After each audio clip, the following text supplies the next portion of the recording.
Shukor nakaslem jong unongsan hima. Uba Vincent H. Pala ubadayu Presiden jong Meghalaya Pradesh Congress Committee ulaong. Baki MLA barim kaseng Congress, hagapor bagidon bat kaseng Congress kidey kibabamsap. Habakili lakitay ki MLA kaseng Congress kibalalait ban penyasok yalade bat kaseng Trinamool Congress kilale kumbakiday ki MLA kibadang thamay bat kilaong bakin sawanra ya kata kajingkela hapo kajela.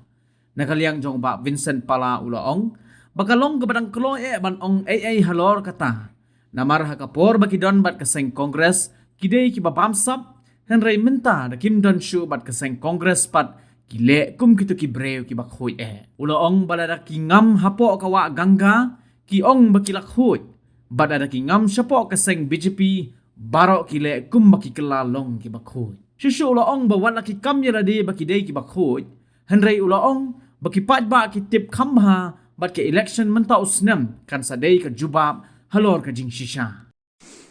I think that's too early to say, but as usual, when they were in a Congress, they all corrupt. But once they go out, they become saint. When they dip in the river of Ganga, they said they all become saints. So when they dip in the paradise of BJP, so they all saint. If you're in the Congress, you've seen the ex-chief minister, there was present chief ministers of different MDA. They were so corrupt when they were in the Congress. But the moment they joined the paradise in the BJP, they said, oh, all saint, all honest, no ED, no nothing. So I think the public knows better than us. I think the result will tell us the truth.